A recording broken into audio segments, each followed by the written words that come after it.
Hello friends, এই দেখো Loknath press, আমার বিশ্বকর্মা ঠাকুর, আমার সব ঠাকুরগুলো এখানে আছে। আর আমাদের এখানে কাগজ কাটার মেশিনও আছে। এখানে আমি একটা কাটিং মেশিন এখানে রেখেছি।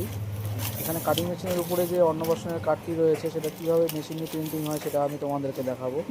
এই দেখো কাঠটা আমি নিয়ে চলে যাচ্ছি আমার এই অফসেট মেশিনের উপরে।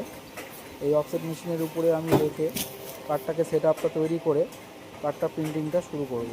তো মেশিনটা সেট আপটা এখনও শুরু হয়নি। মেশিন সেট আপটা এখনই আমরা শুরু করব। শুরু করে আমি প্রথমে মেশিনটাকে সেট আপ করার জন্য মেশিনের যে পাওয়ার সুইচটা রয়েছে সেই পাওয়ার সুইচটা অন করে দিলাম। অন করার সঙ্গে সঙ্গে মেশিনের লাইন চলে আসলো। আর এটা হচ্ছে মেশিনের কম্প্রেসার।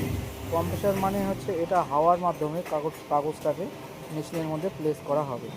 তো আমি মেশিনটাকে রেডি করার পরে তোমাদেরকে আমি আবার দেখাচ্ছি। দেখো কাঠটাকে আমি রেডি করে দিয়েছি মেশিনে। এবার যদি আমি মেশিন সেট আপে হাওয়া প্রেস করি, মানে কম্প্রেসারটাকে প্রেস করি, তাহলে কাঠটা প্রিন্টিং আমরা শুরু হয়ে যাবে।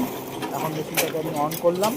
অন করার পরে এখন আমি কাঠটাকা চালু করার প্রসেসটা আমি তোমাকে দেখাচ্ছি। দেখো হাওয়া প্রসেসিংয়ের সময় কাগজটাকে আমি চালিয়ে দিলাম বোর্ডটাকে, আর সঙ্গে সঙ্গে মেশিনটা অন হয়ে গেলো। এবার কাঠটা প্রিন্টিং হওয়া শুরু হয়ে গেলো। যদিও প্রিন্টিং সেট আপের মাস্টার কপি লাগাইনি। এই দেখো এইভাবে কাঠটাকে আমরা প্রিন্টিং করবো, এইভাবে ডেলিভারি হবে।